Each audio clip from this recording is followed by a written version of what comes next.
Hello guys, welcome back. Today we're at Devou and I'm getting ready to talk about the Cascade Components Linkage. So I have this for my SB130 here and I've been riding on it for maybe 50 miles or so. And I'm riding on it with the coil shock here. Here it is. I went with the anodized black version. Usually in different bikes, or this bike, they come in black.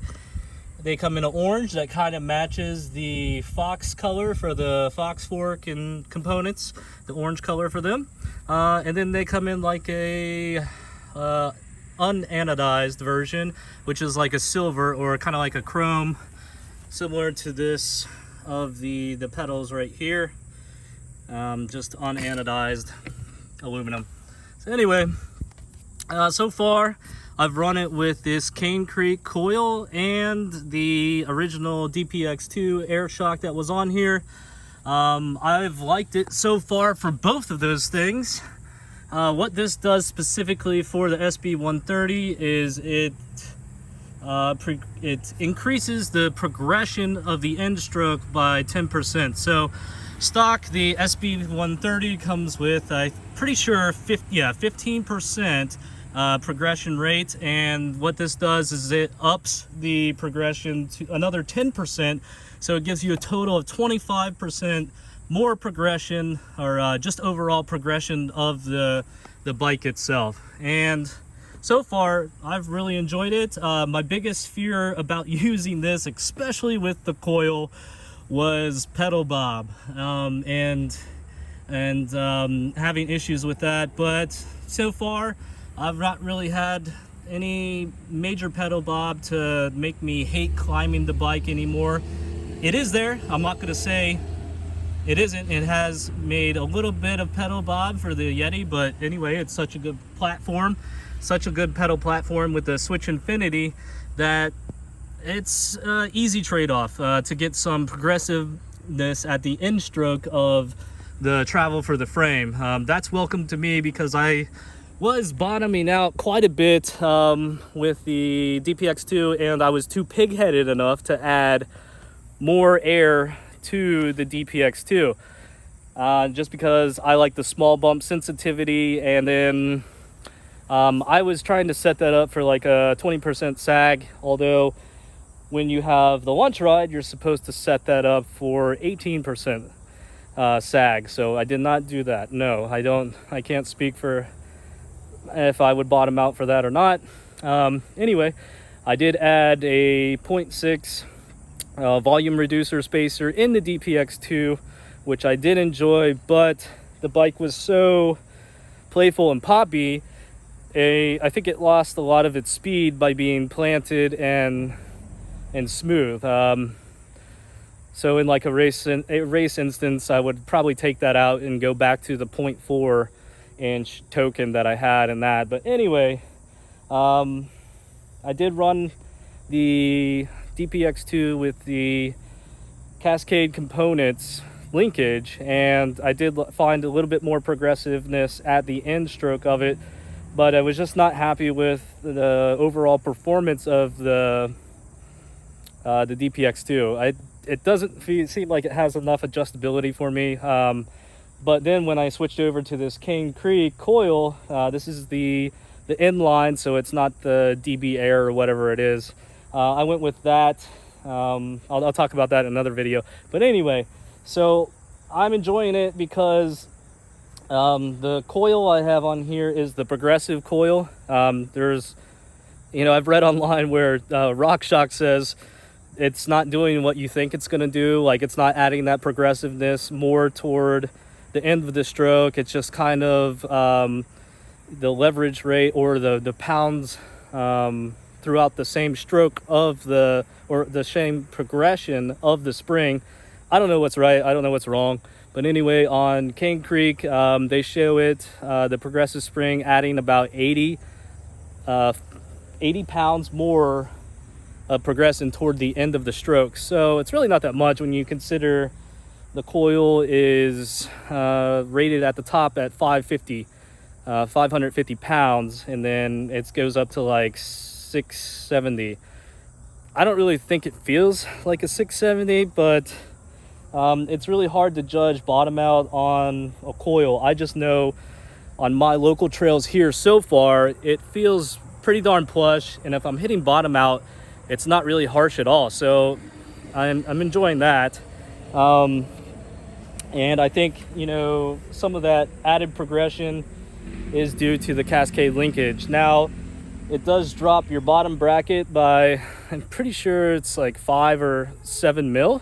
So you do have to be aware of that. You know, if you're around trails or you're riding trails where you need a lot more pedal clearance, then that's something to consider. Also, if you're really into climbing or you do a lot of climbing, it does slacken your seat tube angle. I think it's by 0.5 degrees. Don't quote me on that. You can go look it up, all of this info up on Cascade Components site, and it does slacken your head angle by, I think, another 0.5 degrees from your original angle, which I like. I mean, on the downhill sections, you know, you got a little more rake to your bike, so it feels pretty good as far as that goes. And climbing, you know, it can feel a little bit more wobble, but not any means in a negative way, or like a really negative way that would take away from wanting to buy a Cascade linkage. Now, I have not run this coil without the Cascade linkage, so I can't say what the bike rides like without it. But I have added more travel, so with this, with the Cane Creek coil that I have, it's a 210 by 55. So normally with the SB130, you would look for a 210 by 52.5, which is, you know, 2.5 millimeters shorter, and that gives you the SB130s. But with the Lunch Ride Edition, you can go ahead and you can bump those out to the 210 by 55. And so what that does is it gives you 137 millimeters of travel instead of the 130. Now, when you add the Cascade linkage with a 210 by 55 millimeter stroke, either as a shock or a coil, whatever, then you're looking at about 140 millimeters. I'm pretty sure that's what it is, or it's actually 139. So yeah, if you have like a Lunch Ride Edition and you add this Cascade Components linkage to it, then you're effectively getting almost 140 millimeters of travel. Okay? So even so, my buddy and I, Luis, he's been on the channel. You guys seen the channel, then you know him. So anyway, we kind of figured out, well, I looked at the bottom of the spacer that Cane Creek gave me with this coil. And I think it's a 2 mil. It's either 2 mil or 2.5 mil spacer that reduces the stroke of the coil shock. And I think it bumps it back out to 210 by 57. So Louise plugged in a ratio. Long story of it is, we think if you take that spacer out, it's just a little plastic spacer, if you cut it out, then effectively you're going to have around 145 mil travel at the rear wheel. So you're almost at a SB150. Why didn't you just buy an SB150? That's a good question. But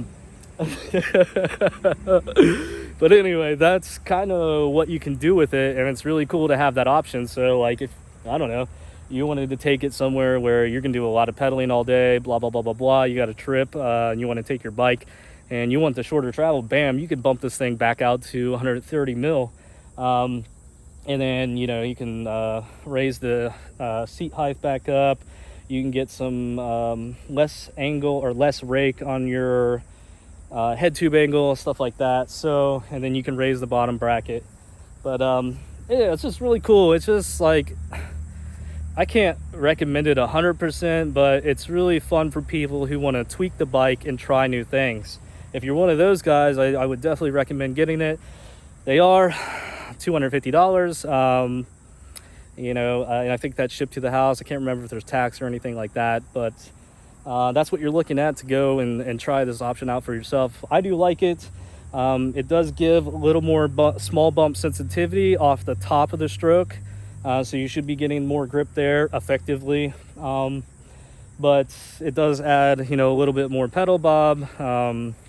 But since it's a Yeti on the Switch Infinity platform, that's not really a big deal at all that I've encountered. And if you have a fully adjustable shock where you have low speed and a high speed compression, and then you have a lockout switch, I would recommend, if you like tweaking the bike, I would probably recommend picking one up for yourself. So hopefully that, guys, gives you some good feedback. If you found something in the video that you liked, please do like the video. That really helps. And if you look forward to just more content of this bike overall, subscribe, because it's changed a lot since I first bought the bike, and I'll probably do a walkover of all the components on the bike, since it's changed so much in the last 5 months since I've had it. So all right, guys, see ya, have a good one.